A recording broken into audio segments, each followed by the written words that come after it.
আদম আলাইহিস সালাম কোন দেশের নাম ছিল? শ্রীলঙ্কা। কোন দেশে?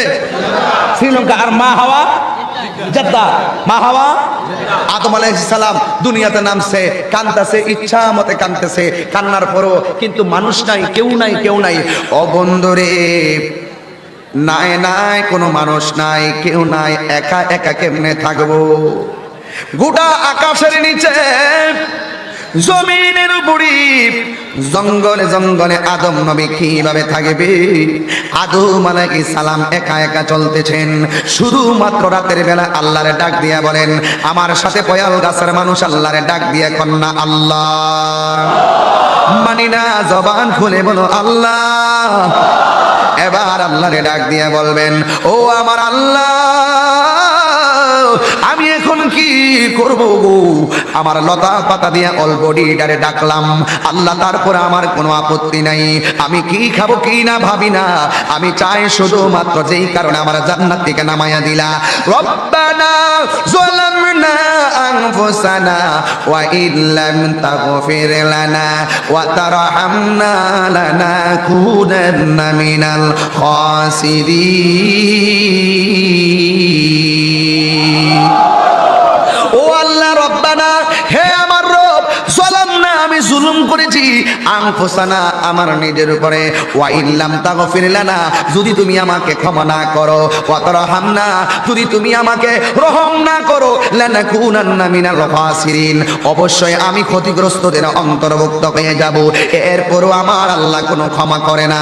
100 বছর নয়, 200 বছর নয়, 300 বছর পর্যন্ত আদম নবী নিজের জন্য কাঁদলো, আল্লাহ আমি ভুল করেছি, আমারে মাফ করে দাও। এরপরে আমার আল্লাহ মাফ করে না। হঠাৎ করে আদম নবীর ভিতরে একটা পলিসি আসলো, ডাক দিয়ে বলেন, আল্লাহ গো, তুমি আমারে মুহাম্মদ নামে রুসিলাই, তুমি আমারে ক্ষমা করে দাও। আল্লাহ ডাক দিয়া কই, আদম কাইফা আরাফতানি মুহাম্মদ, তুমি মুহাম্মদকে কিভাবে চিনলে? তুমি মুহাম্মদকে কিভাবে চিনলে?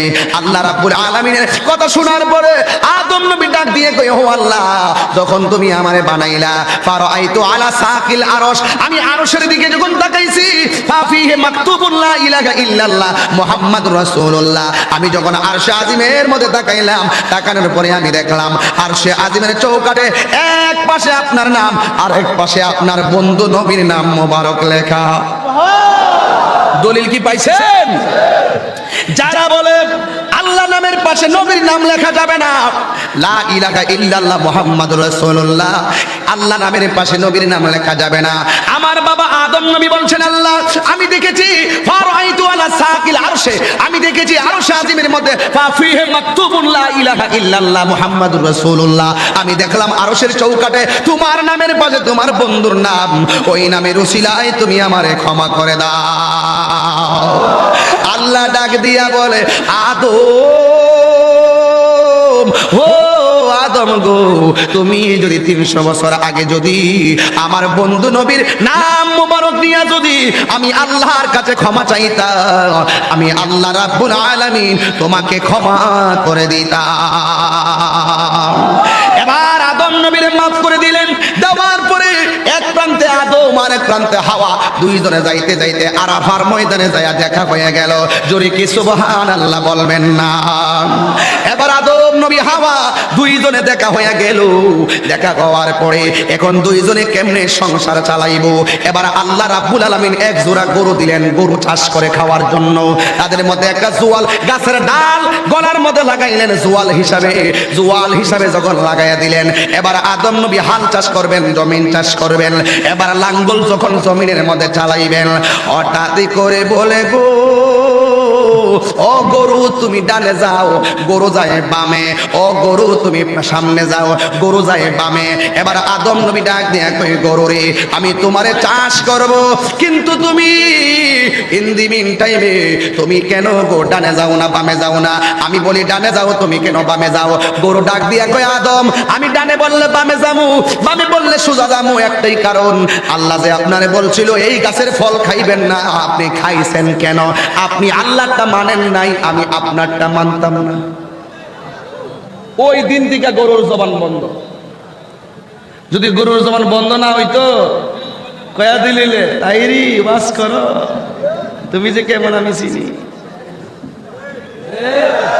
গরুর জবান কি বন্ধ, সেই দিন থেকে গরুর জবান বন্ধ।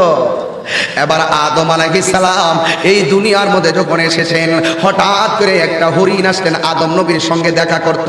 হঠাৎ করে আদম আলাইহিস সালাম হরিণের হাতের মধ্যে, হরিণের পিঠের মধ্যে একটা হাত বোলাইয়া দিলেন।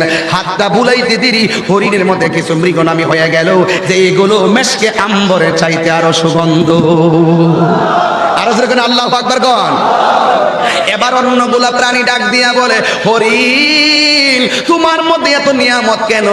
ভাই আমার নিয়ামত হলো আমি নবীর কাছে গিয়েছি, নবী আমাকে হাতটা বোলাইয়া দিয়েছেন, এই জন্য আমার মধ্যে এই নিয়ামত। এবার অন্য প্রাণীগুলা কয় আমরাও যাব।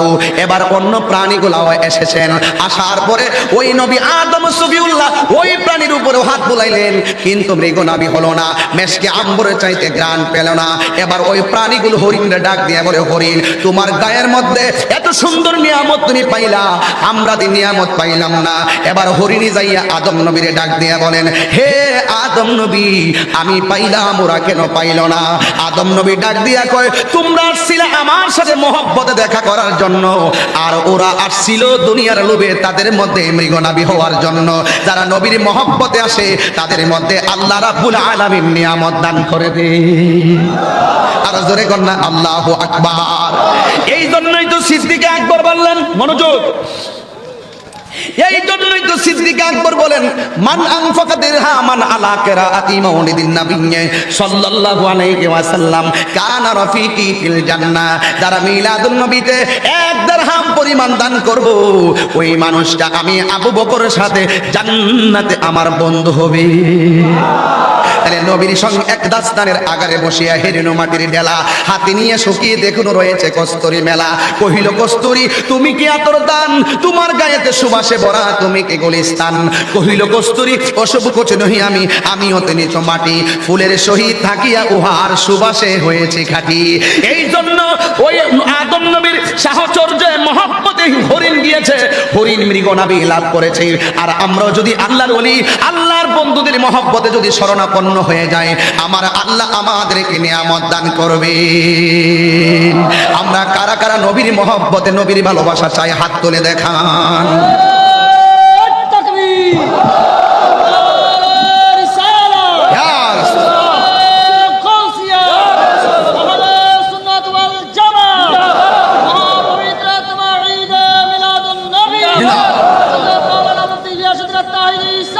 সুপ্রিয় দর্শক, আপনাদেরকে অনেক অনেক মোবারকবাদ এতক্ষণ আমার সাথে থাকার জন্য। যদি আমার এই ভিডিওটি ভালো লাগে থাকে তাহলে একটি লাইক করবেন, কমেন্ট করবেন এবং বেশি বেশি শেয়ার করে দিবেন, যাতে করে আপনার অন্য বন্ধুরা দেখতে পারে। আর সুন্দর সুন্দর ভিডিও পেতে পেজটিকে ফলো করে দিবেন, সাথে থাকবেন। আমি আপনাদের সাথে আছি। আসসালামু আলাইকুম ওয়া রাহমাতুল্লাহি ওয়া বারাকাতুহু।